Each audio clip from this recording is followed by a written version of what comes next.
As a kid, a rainy day was amazing. It meant you got to stay inside, bundle up, eat your favorite snacks, and play video games or watch cartoons. It was probably my absolute favorite thing about living in Bellevue, Washington. How many rainy days I got. And I miss it. I miss it dearly, but that's just not the reality of how life has panned out this day. Now I live in beautiful California. It is very, very sunny all the time. And the rainy day is certainly not something I get as often. But that feeling of home, that feeling of gaming, that feeling of just bundling up and playing video games is something that I still get to do because of a very, very special device. And while I don't think that my story is all that unique, I think a lot of us share this story. This one is actually for Val. This one's gonna be a little bit different. I'm actually not gonna be making a cup of coffee because how appropriately, making a rain check. Now, I've talked at length about my love for Nintendo, and mainly it stemmed from my dad working there and introducing gaming to me through it. But my love for gaming was rekindled, if not completely realized, when the Steam Deck launched. You see, when the Steam Deck actually launched, it was much like coffee to me. The first time I drank coffee, I'm like, I see what you're trying to do. I just don't think I like it. You see, I didn't quite understand it. Much like coffee, I had pop. It did the caffeine thing. I could grab it and go. It was easy. It was simple. I didn't have to think about it, and I just grew up around it. The Steam Deck felt similar. It felt redundant. I had a Nintendo Switch. I didn't have a Steam library, and there was something about it that was a little bit off-putting. Maybe it was the fact that it reminded me of an IBM ThinkPad. But it just kept calling to me. It just kept begging me to play it.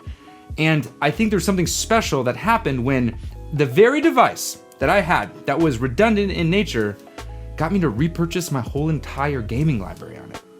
I don't know any other device that does that. And just like coffee, this thing became more and more special. It was really hard to explain.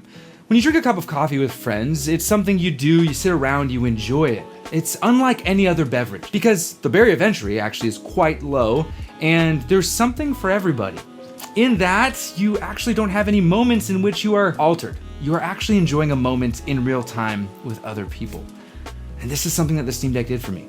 It allowed me to be a part of this, I'll admit it, self-made Deck Daddy community.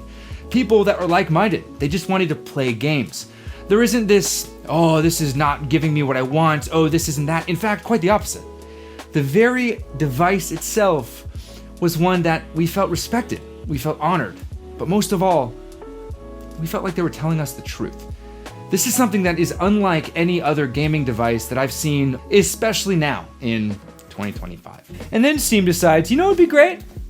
Right in the middle of JD's stream on Twitch, on the Analog Den, we dropped the very thing that he's been wanting. We dropped the very thing the community's been wanting. We dropped the very thing that is going to further establish that we just want gamers to be able to play their games however and wherever they want. They dropped the Steam machine, paired with the Steam controller and the Steam frame. The Steam Deck for me has become paramount, and I find myself just wanting to have everything in one place. But there was always something missing. And what the Steam machine does is it finally answers the very thing that a lot of us were asking for. Can we just have a console? Can we just have a way to play our games with a little bit more punch to it? Maybe some of us don't want to have the full-fledged PC experience. And all we want is to know that our libraries that we've developed over time will scale and come with us every which way and everywhere we go. Without having to rely on subscription services or anything else, just play our games. And so, as I said, this is a little different. This one is for you, Valve. I'd love to share this cup of coffee that I didn't get to have today with you in my home city of Bellevue, where I was born and partially raised. And it would be awesome if I could buy and pick up my Steam machine as well as the Steam controller and all the other things that you guys are coming out with. That'd be super, super sick. I don't know if this is gonna go anywhere. This is a little bit different than what I normally do here.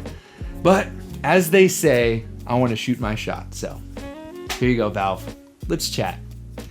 As always, play more and be kind. Cheers.